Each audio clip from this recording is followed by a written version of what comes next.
오늘 데일리 탑 이슈 주제는요. 난무하는 불법 리딩방, 똑똑한 대처법은입니다. 주식 역풍 속에서 고수익을 미끼로 접근을 해 투자 자문을 해준다는 명목으로 수수료를 챙기거나 가입비 명목으로 돈을 받는 경우도 많고요. 이런 불법 주식 리딩방이 말 그대로 판치고 있습니다. 최근에는 무허가 사설 홈 트레이딩 시스템 프로그램을 이용해서 무려 1천억 원대입니다. 1,000억 원대 도박장 운영을 주도한 30대들이 실형을 받는 일도 있었는데, 아니 도대체 이런 1,000억 원대 되는 불법적인 이런 시설이 운영되도록 한 이들이 도대체 누구인가요? 30대 남성 A씨, B씨라고 제가 지칭을 하겠습니다. 두 사람이 이 범행 운영의 주도적인 역할을 한 사람들인데 2018년 7월에 회원 2,000명을 대상으로 해서 사설 HTS, 홈 트레이딩 시스템이죠. 이걸 이용해서 620억 원 규모의 도박장을 개설한 혐의로 재판에 지금 넘겨졌는데, 그 중에 한 사람이 이 공범과 함께 216억 원 규모 그리고 154억 원 규모 등 세 곳의 도박장을 운영을 했어요. 이 규모가 이제 1,000억 원대의 규모입니다. 이 사람들 국내 선물 거래 데이터를 실시간으로 연동되는 무허가 사설 HTS를 이용을 해서요. 일명 전문가라고 불리는 회원 모집책을 통해서 회원들을 모집을 한 거죠. 그리고 나서 선물 지수에 등락하는 베팅 방법을 이용을 해서 도박장을 운영을 한 것으로 드러났습니다. 불법적으로 운영된 도박장, 분명히 정상적인 투자나 이런 방식과는 다른 걸 텐데 어떤 점이 달랐을까요? 일단 정상적으로 거래소를 통해서 이 선물 거래를 투자를 하게 되면 선물 투자는 수천만 원 증거금을 예치를 해야 돼요. 그러니까 일단 투자자가 기본적으로 어느 정도 돈이 있어야 된다는 얘기죠. 그리고 일정한 교육도 받아야 되고요. 수료증을 받아야만 합니다. 그러니까 절차 자체가 다소 까다롭다라고 할 수 있습니다. 그런데 이렇게 사설 HTS 같은 경우는 이런 시스템은 사실 누구나 가입하면 손쉽게 거래를 할 수가 있어요. 선물 투자가 가능합니다. 그러니까 그렇게 수천만 원이 아니더라도 적은 금액을 통해서 선물 투자가 가능한 점을 내세워서 이제 회원 모집이 보다 더 유리했던 것 같고요. 그리고 일단 이게 지금 사설 HTS이기 때문에 이 사람들 같은 경우는 믿지 않고 의구심을 드러내는 경우도 있을 거예요. 그런데 이런 의구심을 허물어 버린 데는 이유가 있습니다. 선물과 연계되도록 HTS를 설계를 했어요. 그렇기 때문에 의구심도 벗어날 수 있었고요. 또 투기성을 높이기 위해서 정상 투자보다 고배당이 가능한 이 레버리지 기능을 추가해서 사행심을 조작했기도 했습니다. 그러니까 통상의 선물 거래 같은 경우는 당연히 이 중개 수수료를 이 증권사가 챙길 수밖에 없죠. 그런데 지금 이런 경우는 이 정상적인 거래가 아니잖아요. 정상적이지 않은 선물 거래 탓에 회원들의 손실금 고스란히 이들 조직의 손으로 넘어갈 수밖에 없었고요. 이렇게 해서 이 회원들의 돈 어디다 썼냐 하면 고급 외제 스포츠카 리스를 하거나 도박장 운영한 혐의 때문에 지금 재판에 넘겨진 거잖아요. 도박에 사용하기도 하고 유흥비에 쓰기도 했다고 합니다. 아, 그렇군요. 이들에 대한 재판의 선고 어떻게 내려졌죠? 일단 도박 공간 개설 그리고 자본시장과 금융투자업에 관한 법률 위반 혐의로 A씨, B씨가 기소가 됐잖아요. 각각 징역 2년 6개월이 선고가 됐고요. 각 19억 그리고 18억 추징을 명령했습니다. 또 도박장 운영에 가담한 혐의로 A씨 등과 함께 재판에 넘겨진 공범 5명 중에 2명은 징역 1년, 3명은 벌금 1,000만 원에서 1,500만 원을 선고받았고요. 모집책으로 범행 도운 공범 1명에게는 징역 2년이 선고가 됐습니다. 재판부는 공범들에게도 이제 징역형, 벌금형 선고와 함께 적게는 2천만 원에서 많게는 1억 6천만 원까지 추징 명령을 내렸습니다. 사실 이런 범죄가 정말 악랄한 게 결국 피해자들의 피해, 이 손해는 고스란히 또 피해자들이 껴안게 되거든요. 그렇죠. 실질적으로 손실을 다 전보받기는 굉장히 어렵기 때문에 이런 부분은 참 처벌로 끝나는 게 좀 안타깝다 이런 생각이 좀 드는 부분도 있고요. 한편 이 불법 리딩방과 관련해서 한 여배우가 사진 무단 도용 피해를 입기도 했다 이런 얘기가 나오던데 어떤 내용이죠? 바로 배우 이주빈 씨인데요. 이주빈 씨 SNS를 보면 이주빈 씨가 과거에 이 한 드라마에 출연을 하면서 드라마 대본을 들고 찍은 사진이 있어요. 근데 이 사진을 무단으로 도용해서 드라마 대본 대신에 이제 불법 리딩방 관련해서 이렇게 투자를 했더니 고수익이 나에게 보장이 됐습니다. 이런 내용을 담고 있는 거죠. 그런 내용을 담고 있는 이 A4 용지 정도 되는 걸로 보입니다. 그걸 들고 이주빈 씨가 사진을 찍은 것처럼 이렇게 사진이 도용된 사례가 있었습니다. 그런데 실제로 배우 이주빈 씨 주식 투자도 안 하고요. 가상화폐 이런 거에 관심도 없다고 하면서 이렇게 자신의 사진에 대해서 무단 도용한 사람들에 대해서 불쾌감을 드러냈는데 아직도 이런 사람들이 있어요. 왜냐하면 뭐 유명인이 이렇게 투자를 해서 이렇게 거금을 얻게 됐다. 뭐 이런 것들이 아직까지 귀에 솔깃하게 들린다는 거죠. 그렇죠. 그렇기 때문에 그런 귀에 솔깃하게 들을 만한 사람들을 공략하는 방법이 아닌가 싶습니다. 그런데 변호사님, 이렇게 사진 무단 도용하는 거 당연히 이제 무단 도용이기 때문에 법적으로 처벌받아야 될 것 같은데 어떤가요? 네, 그렇습니다. 근데 이게 굉장히 무서운 범죄가 될 수 있거든요. 우리 평론가님께서도 워낙 다양한 방송에서 다 활동을 하고 계시고 이렇게 딱 보시면 신뢰감을 주시는 그런 인상이시잖아요. 맞습니다. 이렇게 딱 평론가님이 계실 네. 때 우리가 방송 화면 같은 거를 캡처할 수도 있는 거예요. 그렇죠. 그래서 평론가님을 이렇게 따내서 마치 평론가님이 이 얘기를 홍보해 주는 것처럼 그런 자막이랑 같이 붙여서 네. 광고 같은 걸 만든다면 사실 정말 무서운 일이거든요. 우리가 그렇죠. 알지 못하는 사이에 네. 우리 사진이 도용될 수도 있고요. 뿐만 아니라 뭐 우리가 입은 옷 같은 거 네. 이런 거 그냥 중고 쇼핑몰 같은 데에 네. 뭐 일반인 후기처럼 무단으로 도용이 될 수도 있는 거거든요. 이 네. 사진 도용이라는 게 굉장히 큰 범죄가 될 수도 있는 거고 개인에게 정말 큰 피해를 줄 수 있는데 문제는 네. 사실상 이렇게 좀 사기와 연결되는 게 아닌 한 뭐 사진을 갖다 썼다고 해서 딱 명확하게 들어맞게 처벌하는 형사처벌 규정이 존재하지가 않아요. 뭐 그래요? 이게 뭐 성범죄와 관련이 된다거나 뭐 네. 음란성을 갖고 있다거나 다른 뭐 합성을 했다거나 이런 게 아닌 한 사실 이 사진만 갖고 딱 처벌하는 그 형사처벌 조항이 참 마련되어 있지가 않고요. 대부분 그래서 초상권이란 건 우리가 헌법적으로 규정된 우리의 권리죠. 우리 초상권을 네. 누구나 갖고 있잖아요. 그럼 이제 초상권을 불법 침해한 거는 분명하기 때문에 네. 민사적으로 손해배상 청구는 당연히 가능한데 사실 그 액수가 우리가 네. 생각하는 그 피해를 전보하기에는 좀 부족하게 내려지기 때문에 이런 거 정말 좀 제대로 처벌하는 규정도 마련될 필요가 있고 예전에는 이런 부분을 좀 대수롭게 않게 생각한 것 같은데 요즘은 다들 SNS도 하고 사진 찍는 게 너무 쉽기도 그렇죠. 하고 이런 화면, 이런 뭐 초상권이 침해될 수 있는 여지가 너무 많아서 이런 네. 부분 좀 더 논의가 필요할 것 같다는 생각도 들어요. 당연히 처벌 있어야 되겠지만 사실상 실제적으로 이런 경우 뭐 민사적인 배상 그리고 이번 같은 경우에 사기와 연결되어 있기 때문에 사기죄에서 좀 포괄해서 좀 규정을 해볼 수 있을 것 같아요. 그럼 다음 질문으로 좀 넘어가 볼게요. 사실 주식만 이런 게 문제되는 게 아니에요. 또 주식과 지금 양대 산맥으로 핫한 또 그런 게 있죠. 가상화폐. 그렇죠. 다들 있죠. 주식과 가상화폐가 요즘 정말 핫하다고 할 수 있는데 이 가상화폐 투자 사기도 이어지고 있습니다. 수천억 원대 이제 핀테크 기업 가상화폐 사기도 일어났다고 하더라고요. 그러니까 핀테크 기반 디지털 은행이다 이렇게 표방을 하면서 2천억대 가상화폐 다단계 투자 사기를 벌인 혐의로 이 QRC 뱅크 임직원들이 구속돼서 재판에 넘겨진 건데요. 지금 유사수신 행위의 규제에 관한 법률 또 방문 판매 등에 관한 법률 위반 사기 혐의로 QRC 뱅크 대표 고모 씨 등 3명을 구속 기소한 상태입니다.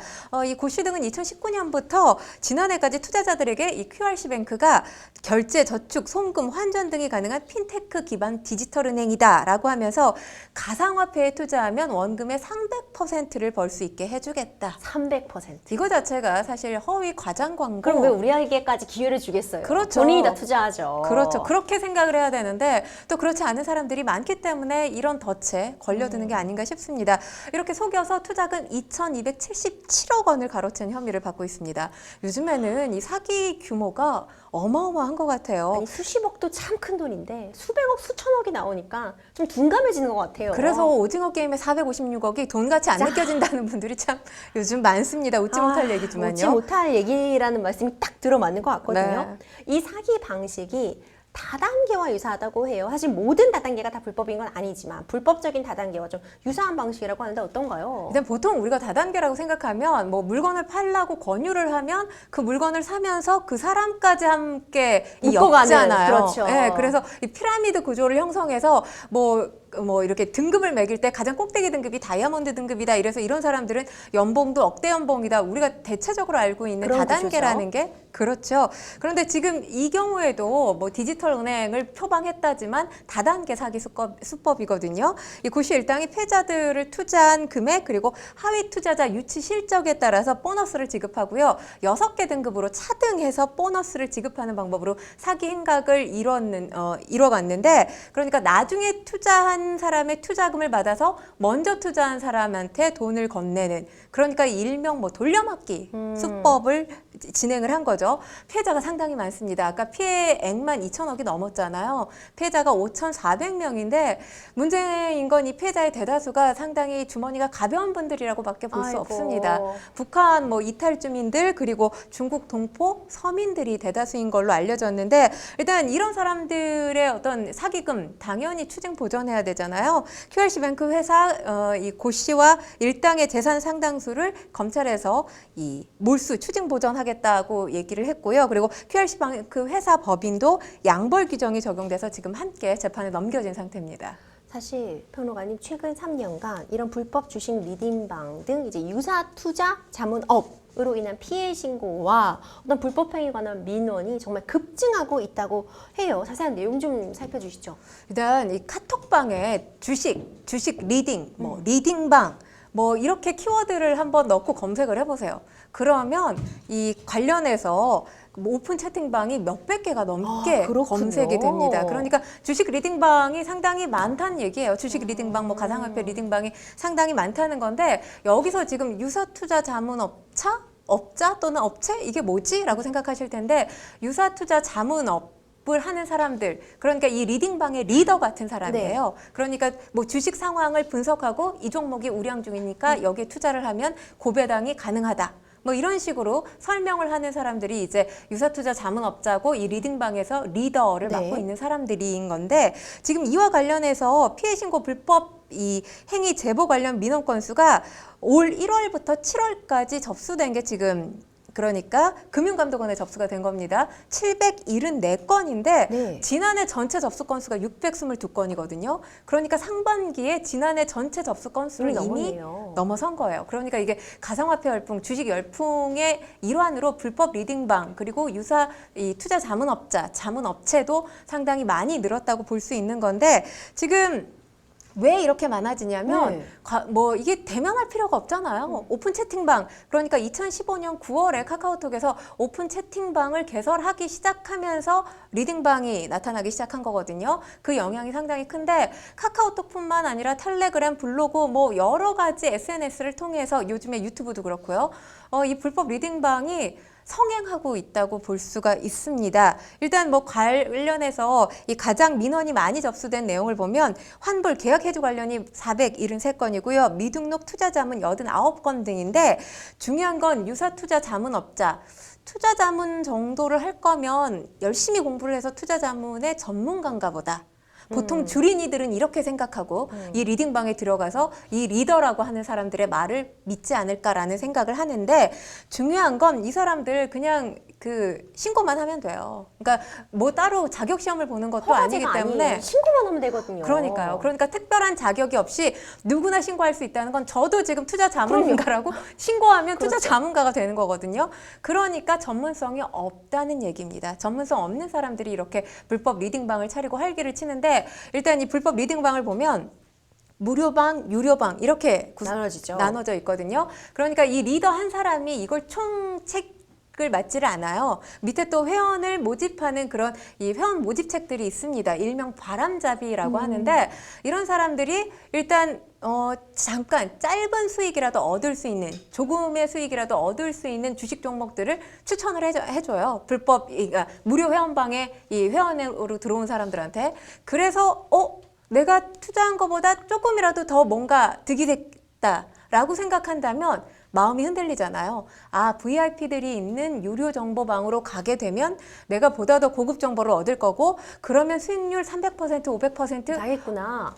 당연히 내게 되겠지라고 생각을 하겠죠. 그래서 이런 바람잡이들이 이제 유료 회원방으로 이런 사람들을 또 끌고 갑니다. 아이고 그렇군요. 근데 그렇게 보면 지금 이 불법 리딩방 같은 경우에 작은 규모가 몇십 명에서 큰 규모는 1,500명, 2,000명이 넘는다고 하거든요.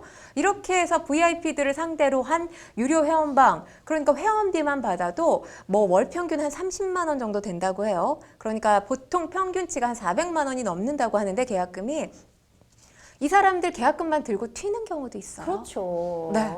그런데 여기에 대해서 금융당국이 아직까지 제대로 된 제재, 뭐 규제책 마련이 돼 있지 않은 상태입니다. 그래서 아까도 제가 말씀을 드렸지만 투자 책임은 불법 리딩방 책임이 아니라 본인 책임이에요. 그렇죠. 사실 네. 투자해서 손실이 났다고 해서 그 자체가 바로 사기가 되는 것도 아니고요. 그렇죠. 투자금, 원금이 보장되는 건 아니거든요. 투자의 그 책임은 전적으로 본인인데 이런 심리를 좀 악용해서 거의 사기와 유사하게 내지는 사기로 이런 식으로 가입자들을 모집하고 금전을 갈취하는 행위는 마땅히 처벌이 되어야겠지만 사실 이 불법 유자 투자 자문 행위가 정말 그 경계선상을 왔다 갔다 하면서 많은 피해자분들만 양산하고 있는 것 같아요. 이 불법 주식 리딩방 관련해 피해자 중에 10명 중 7명은 40, 50대라면서요.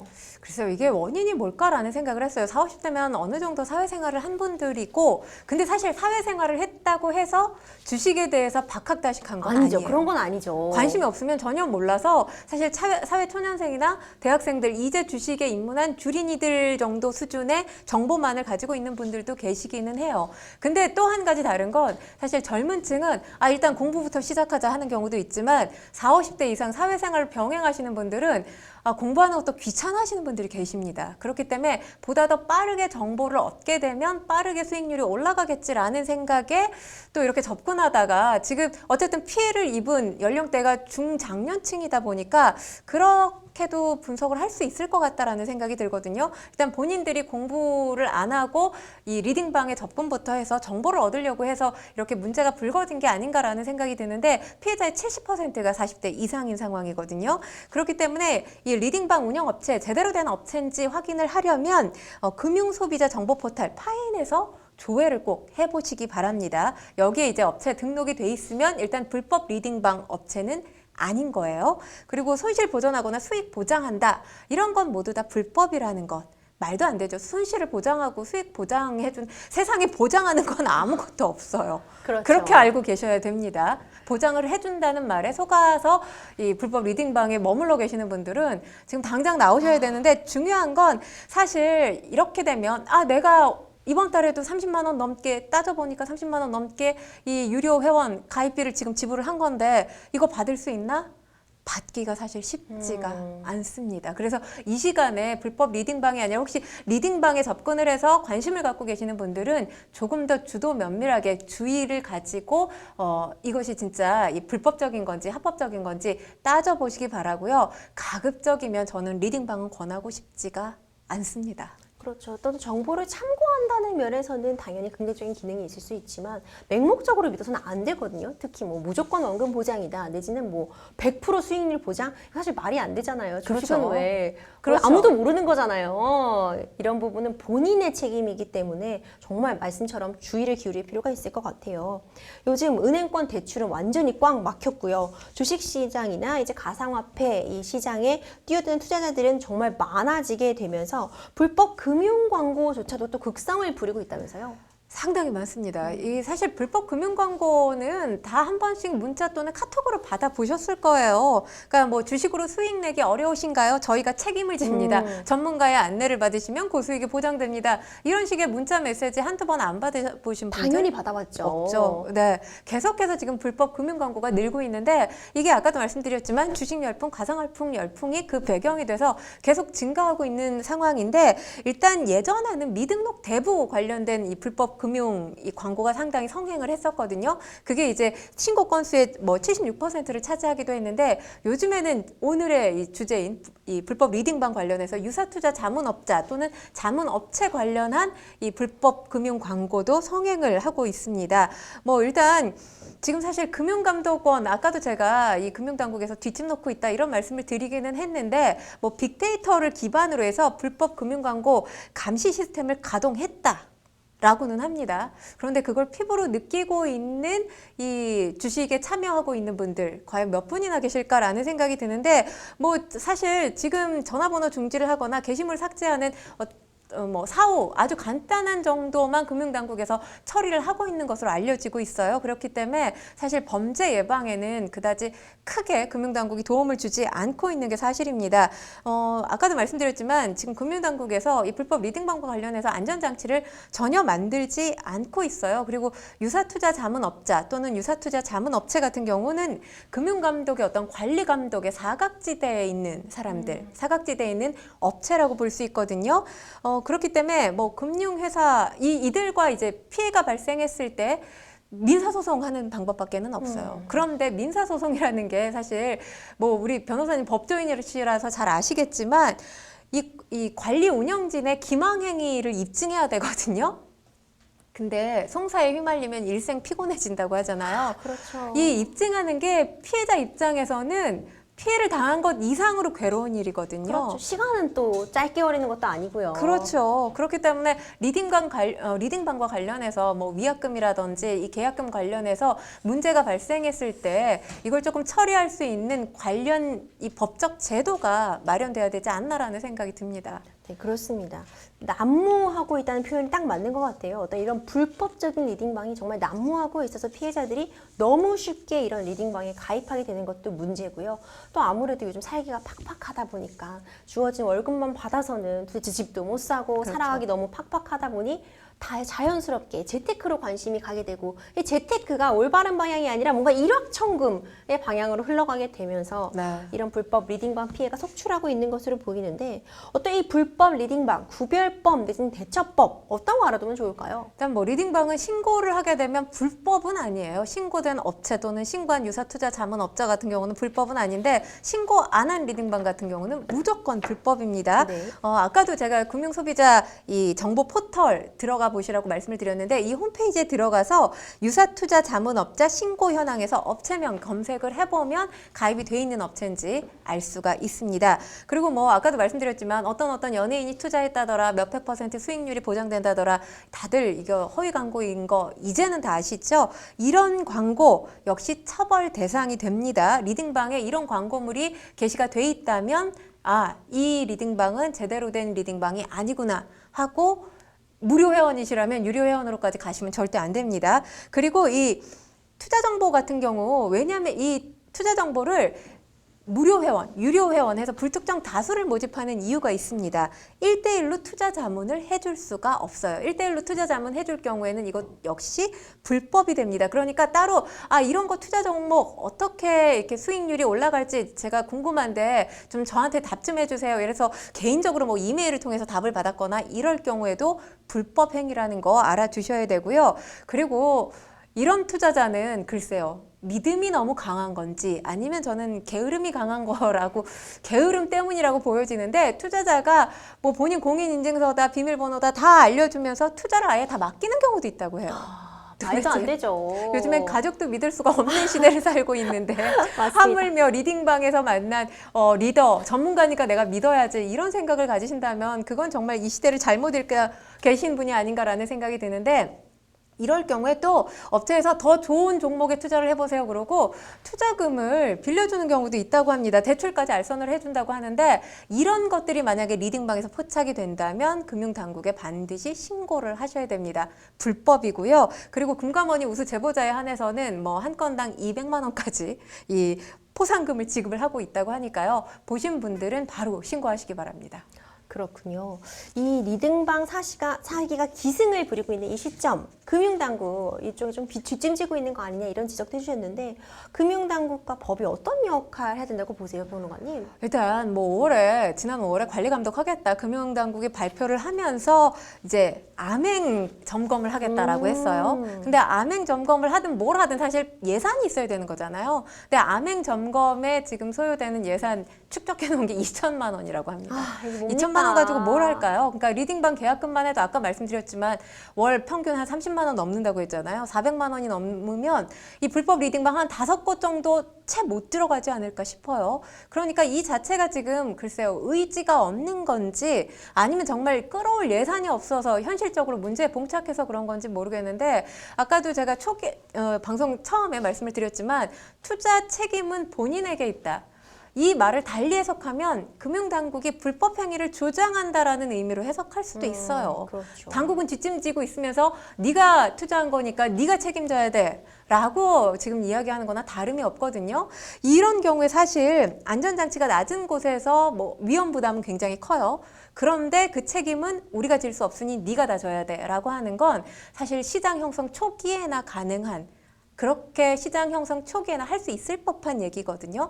아직까지 그런 얘기로 일관하고 있다는 거 굉장히 문제고요. 요즘에 사실 유사투자 자문업자를 투자 전문가로 보는 사람들이 주린이들 같은 경우에 많단 그렇죠. 말이에요. 근데 전문가인 경우도 있겠지만 전문가가 아닌 경우가 훨씬 더 그렇죠. 많습니다. 그렇기 때문에 유사투자 자문업체 또는 자문업자 자체를 점진적으로 폐지해야 되는 게 아니냐, 이런 목소리도 저는 설득력이 있다고 생각하고요. 이걸 그대로 두려면 정말 강력한 규제, 법적 제재 장치는 반드시 마련돼야 된다고 생각합니다. 변호사님께서 정리를 너무 잘해주신 것 같아요. 제가 여기저기 생활 법률, 뭐 일상 법률 이런 거 특강을 다니는데요. 제가 항상 계약 이 강의의 서두와 끝에 말씀드리는 게 있어요. 첫째, 제 강의를 들으시는 분들은 적어도 도장을 함부로 찍지 말라. 그리고 이제 두 번째, 은행 이자보다 높은 이율로 나에게 쉽게 그냥 돈을 벌게 해주겠다고 하는 걸 다시 한번 생각해달라. 이 두 가지만 말씀을 꼭 드리거든요. 네. 이것만 잘해도 사실 소송에 휘말리거나 맞아요. 경찰서 갈 일이 없으실 수 있어요. 네. 그런데 또 이분들의 심리를 저희가 이해 못하는 바는 아니에요. 저도 누군가 저에게 정보를 준다고 하면 뭐라고? 혹 할 수 있죠. 나도 좀 알려줘. 뭐에 투자하라고? 이렇게 할 수 있잖아요. 네. 그런 정보에 휩쓸려서 투자하실 수 있죠. 하지만 그 투자는 어디까지나 내가 책임질 수 있는 범위 안에서 그럼요. 하신다면 문제가 없겠지만 전세 보증금 빼고요. 절대 물에서 안 되죠. 대출 받고요. 네. 이렇게 하다가는 정말 큰일 나십니다. 다시 한번 강조드리고 싶습니다. 데일리 탑 이슈 여기까지입니다. 다음 시간에 더 따끈따끈한 소식으로 찾아오도록 하겠습니다. 여러분들은 지금 생생법률쇼 함께하고 계십니다.